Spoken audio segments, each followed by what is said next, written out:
Hello friends, welcome to प्रिया की पाठशाला। I hope आप सब अच्छे होंगे। तो हम पढ़ रहे हैं डीएलएड थर्ड सेमेस्टर की मैथ और आज का हमारा टॉपिक है सांख्यिकी। तो आज हम सांख्यिकी के बारे में जानेंगे। तो चलिए देखिए तो हमारा मैथ चल रहा है ये, ठीक। तो डीएलएड थर्ड सेमेस्टर की मैथ है जिसमें हमारा टॉपिक है सांख्यिकी। तो सांख्यिकी क्या है? सांख्यिकी आंकड़ों का विज्ञान है। आंकड़ा मतलब संख्याओं का विज्ञान है, ये भी कह सकते हो, ठीक। तो सांख्यिकी आंकड़ों का विज्ञान है जिसे हम डेटा कहते हैं, ठीक है। डेटा मतलब क्या? कोई भी डेटा, कोई भी सूचना, जानकारी या फिर कोई भी चीज़ होती है उसे हम डेटा ही कहते हैं, ठीक है। तो सांख्यिकी क्या है? डेटा या आंकड़ों का विज्ञान है, ठीक है। इसमें हमें आंकड़ों की गणना करनी है, डेटा की गणना करना सीखना है, ठीक। तो आगे देखिए, आंकड़े यानी डेटा के दो प्रकार हैं, ठीक। डेटा के दो प्रकार हैं। आंकड़े दो प्रकार के हो सकते हैं, वर्गीकृत भी हो सकते हैं, अवर्गीकृत भी हो सकते हैं, ठीक है। तो आंकड़े कैसे हो सकते हैं? दो प्रकार के हो सकते हैं, वर्गीकृत और अवर्गीकृत। वर्गीकृत क्या होता है? तो वर्गीकृत मतलब व्यवस्थित मतलब क्रम से, ठीक है। कोई भी चीज़ क्रम से है, व्यवस्थित है, अच्छे ढंग से है, तो वो हम कहेंगे वर्गीकृत है। और अवर्गीकृत क्या है? तो अवर्गीकृत मतलब अव्यवस्थित, ठीक है। अव्यवस्थित मतलब चीज़ें तितर बितर करके हैं, मतलब कोई में व्यवस्था नहीं, कोई क्रम नहीं है। तो हम क्या कहेंगे? आंकड़े, जो हमको आंकड़ों के बारे में पढ़ना है वो दो प्रकार के होते हैं। दो प्रकार के हैं, वर्गीकृत और अवर्गीकृत। वर्गीकृत को हम व्यवस्थित कह सकते हैं, ठीक। तो जो आंकड़े व्यवस्थित होते हैं उन्हें हम वर्गीकृत कहते हैं, और जो आंकड़े अव्यवस्थित तितर बितर होते हैं, ठीक है, कोई क्रम नहीं होता, तो वो होते हैं अवर्गीकृत। जैसे उदाहरण देख लीजिए, ठीक। हम लिख दिए 3, 5, 6, 7, 8, 9, 12, कुछ भी लिख दिए हैं। तो हमको ये दिखाई दे रहा है कि क्रम से है, मतलब क्रम से क्या? छोटे से लेकर बड़े तक है, ठीक है। सबसे छोटा 3 है, फिर 5, 6, 7, 8, 9, 12, मतलब ये बढ़ते हुए क्रम में है। एक क्रम बना रहा है कि बढ़ते हुए क्रम में है। बढ़ते हुए क्रम को हम क्या कहते हैं? आरोही क्रम। तो अभी हमें इसमें आरोही और अवरोही भी पढ़ना है। तो ये एक क्रम है, बढ़ते हुए क्रम में है। अब यही चीज़ अगर हम यहाँ लिख दे रहे हैं, लो 5, 3, 2, 6, 7, 12, 11, 10, तो ये क्या है? ये अवर्गीकृत है। ये कोई क्रम बना रहा है ना, तो हम कह सकते हैं ये कोई बढ़ते हुए क्रम में है, ना घटते हुए क्रम में है, ना आरोही है ना अवरोही है। ये क्या है? इसका कोई क्रम ही नहीं है, ये ऐसे ही बिखरा हुआ है, ठीक है। अव्यवस्थित है तो हम कहेंगे अवर्गीकृत है। और ये एक क्रम बना रहा है, देखो बढ़ते हुए क्रम में जा रहा है, आरोही क्रम में है, तो हम कहेंगे ये व्यवस्थित है, ठीक है। तो जैसे 1, 2, 3, 4, 5 क्रम से है। अगर हम लिख दें 5, 6, 1, 2, मतलब ऐसे ऐसे करके अगर हम बिना क्रम का लिख दें तो वो हो जाएगा हमारा अवर्गीकृत, ठीक है। तो चलिए इसी में हमको पढ़ना है आरोही और अवरोही। तो देखिए आरोही अवरोही क्या होता है। आरोही क्रम, आरोही क्रम, आरोही क्रम क्या होता है? तो हम कहेंगे आरोही क्रम मतलब बढ़ते हुए क्रम में, बढ़ते हुए क्रम में। इसमें क्या करते हैं? बढ़ते हुए क्रम में लिखते हैं। कोई भी चीज़, कोई भी आंकड़ा आपको डेटा दे देगा, जैसे ये दे दिया 2, 6, 1, 3, 5, 6 है ना, 7 और 9, 8, लो ऐसे कोई डेटा दे दिए और बोल दिए इसको आरोही क्रम में करो। तो आरोही क्रम मतलब क्या है? बढ़ते हुए क्रम में करना है, मतलब छोटा वाला लिख के बड़ा वाला लिख देना है, मतलब छोटे से बड़े की तरफ। तो हम कैसे आरोही क्रम में करेंगे? यहाँ देखिए आरोही क्रम में लिखना है ना, तो क्रम देखिए, तो हमें सबसे पहले सबसे छोटा ढूंढना है। तो इसमें सबसे छोटा क्या है? तो 1 है, तो लिख दो 1, फिर उसके बाद 2, फिर क्या है? 3, देख लो ये हो गया ना, ये हो गया, ये हो गया। अब देखो 3 से बड़ा कौन है? तो हम कहेंगे 4 नहीं है तो 5, लिखो 5, ये खत्म। 5 से बड़ा ढूंढो 6, ये खत्म। 6 के बाद हम लिख दिए 7, खत्म।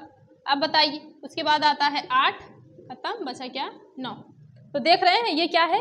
ये बढ़ते हुए क्रम में जा रहा है, मतलब बड़ा होता जा रहा है, आगे बढ़ता जा रहा है। तो हम कहेंगे बढ़ते हुए क्रम को आरोही क्रम कहते हैं। कोई भी आंकड़ा है बिखरा हुआ है, बोल दिया आरोही क्रम में करो, मतलब उसको क्रम से और बढ़ते हुए क्रम में लिखना है।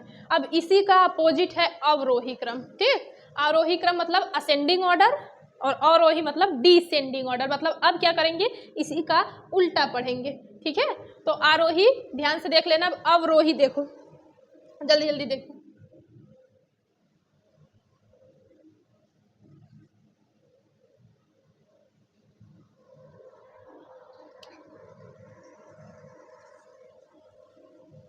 अवरोही क्रम, अवरोही क्रम में क्या है, तो हम कहेंगे ये है, इसको कैसे लिखना है, तो घटते हुए क्रम में, घटते हुए क्रम में, घटते हुए क्रम में लिखना है। उदाहरण देखिए, जैसे एग्जाम्पल देखिए, जैसे दे दिए कोई आंकड़ा 10, 18, 12, 7, 6, 5, 11 और 9, तो दे दिया हमें 17। ठीक, तो ये कोई आंकड़ा है, इसको क्या करना है, हमें अवरोही क्रम में करना है। तो अवरोही मतलब क्या है, तो हमने क्या बताया अभी, घटते हुए क्रम में लिखना है उसको, बढ़ते, आरोही को बढ़ते हुए क्रम में लिखना है। अब क्या करेंगे, घटते हुए क्रम में लिखेंगे। तो घटते हुए क्रम मतलब ऊंचे, मतलब जो ज़्यादा होगा ज़्यादा से कम की तरफ जाएंगे। तो सबसे पहले क्या लिखेंगे, तो ज़्यादा वाला लिखेंगे। देखो सबसे बड़ा कौन सा है, तो 18, 12, 20, 11, 17, तो हम कहेंगे सबसे बड़ा क्या है, 18। तो शुरुआत कहाँ से होगी, 18 से। ठीक, 18 खत्म, बचा क्या, 18 से छोटा ढूंढो, 18, 18, 18, 17। ठीक, 17 भी खत्म। उसके बाद देखो उससे छोटा क्या है, उससे छोटा, ये देखो 12 है, 12 खत्म। 12 से छोटा 11, 11 लिख दो, खत्म। 11 से छोटा ढूंढो, 11, 11, 11, 11, तो हम कहेंगे ये देखो 10 है, 10, ये भी खत्म। 10 से छोटा 9,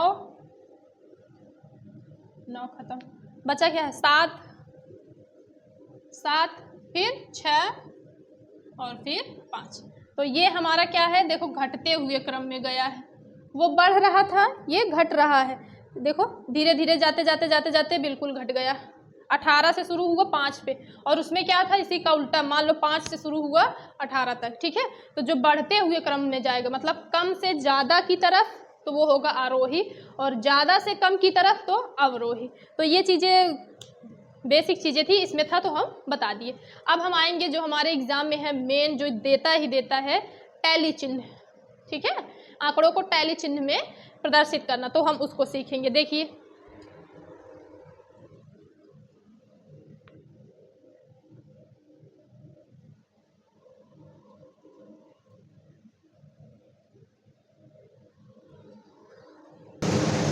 तो देखिए, अब हम पढ़ेंगे आवृत्ति। आवृत्ति,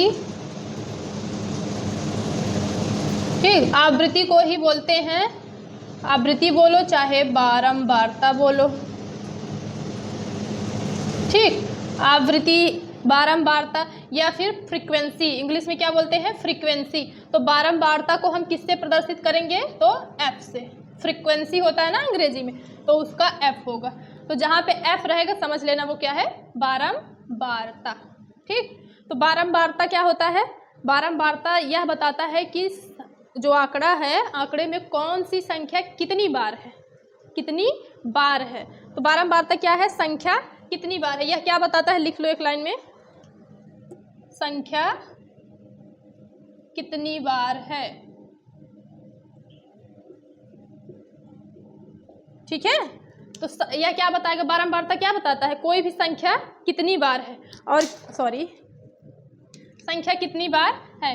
और इस बारंबारता को प्रदर्शित करने के लिए प्रदर्शित करने के लिए जो चिन्ह लिया जाता है वो कौन सा चिन्ह है, तो टैली चिन्ह।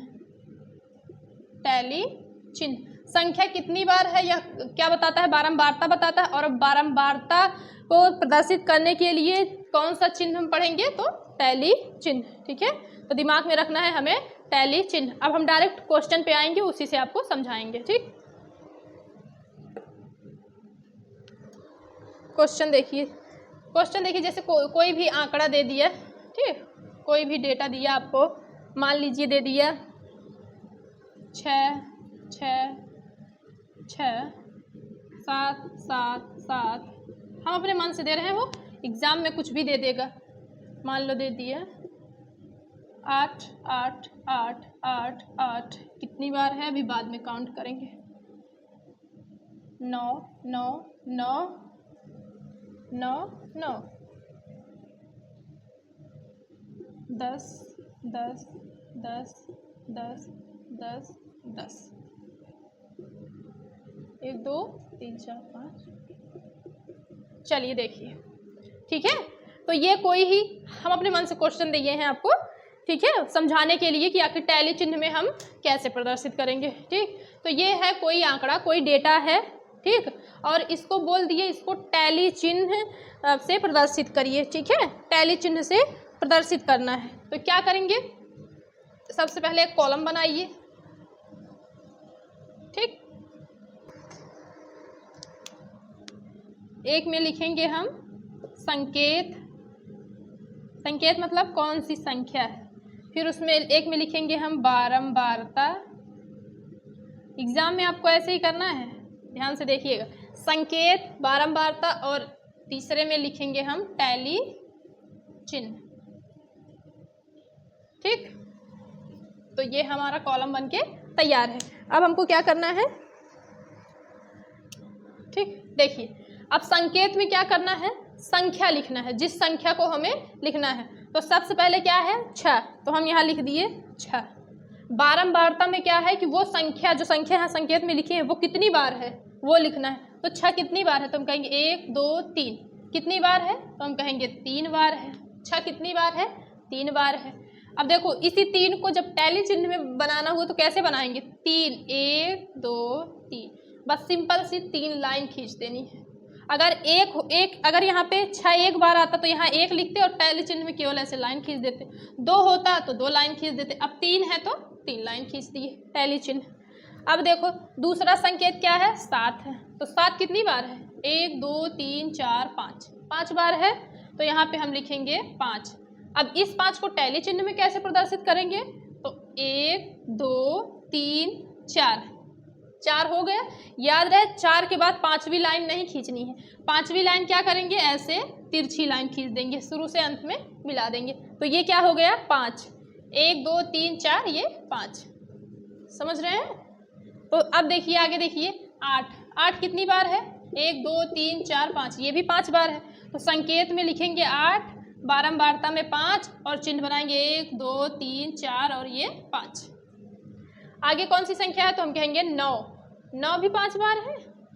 चलो इसको और बढ़ा देते हैं, 1 मिनट, लो और बढ़ा दिए। अब देखो अगली संख्या क्या है, तो हम कहेंगे 9 कितनी बार है, 1 2 3 4 5 6 7, 7 बार है। तो 9 कितनी बार है, तो हम कहेंगे 7 बार है। अब 7 को टैली चिन्ह पे कैसे प्रदर्शित करेंगे, तो 1 2 3 4, 4 हो गया, ये हो गया 5, यहाँ तक हो गया। अब दूसरा यहाँ कॉमा थोड़ा सा लगा के दूसरी लाइन शुरू कर देंगे, 7 है ना, तो 2 लाइन खींचो, फिर से ऐसे जैसे शुरू होगा ऐसे शुरू हो जाएगा, ठीक। तो कितना हो गया, 1 2 3 4 5 6 7। आगे देखिए अब किसकी बारी है, 10 की। तो यहाँ पे हम लिखेंगे 10, 10 कितनी बार है, तो 1 2 3 4 5 6, कितनी बार है, 6 बार है। तो यहाँ पे हम लिखेंगे 6 बार। 10 कितनी बार आया, 6 बार। टैली चिन्ह पे कैसे लिखेंगे, 1 2 3 4 5, और ये लगा दिए, एक और लाइन खींच दिए 6। तो ये हमारा क्या है, आवृत्ति, बारंबारता, फ्रीक्वेंसी, जो भी बोलिए, ये आंकड़ा दिया रहेगा। बारंबारता हम ऐसे निकालेंगे, बारंबारता मतलब क्या है, संख्या कितनी बार है। जो संख्या यहाँ पे हम लिखेंगे, यहाँ पे कुछ भी दे सकता है, ABCD दे देगा, कितनी बार A है कितनी बार B है, कोई भी आंकड़ा दे देगा, कुछ भी दे देगा। तो आपको पहले जो पहला लिखना है वो लिखना, फिर उसको काउंट करना कितनी बार है, तो जितनी बार होगा बारंबारता में लिखना, फिर उसी को इस चिन्ह से प्रदर्शित कर देना, ठीक है। जैसे अगर मान लो 9, ये 9 है, ये 10 बार होता, ठीक। तो 10 को कैसे प्रदर्शित करेंगे, देखिए 1 2 3 4 ऐसे कर दिए तो 5 हो गया। फिर क्या करेंगे, दूसरा शुरू कर दो, 1 2 3 4, ये देखो तो 5 5 हो गया 10, ठीक। 8 बार होता या फिर 9 बार होता तो कैसे करते, 1 2 3 4 5 सॉरी 4 करके फिर 5 ऐसे कर देते, फिर एक कॉमा लगा के 1 2 3, तो 5 3 8, एक लाइन और खींच दोगे तो 9 हो जाएगा और कट कर दिए तो 10 हो जाएगा। ठीक, तो ये हमारी टैली चिन्ह में ऐसे ही हमें प्रदर्शित करना है। एग्जाम में आएगा तो आप इसको बढ़िया से क्लास देख के समझ के जाइएगा, आपको नंबर अच्छे से मिल जाएगा और साफ साफ लिखिएगा। ठीक है, तो आज की क्लास में इतना ही। मिलते हैं नेक्स्ट टॉपिक के साथ नेक्स्ट वीडियो में, तब तक के लिए टाटा बाय बाय नमस्ते।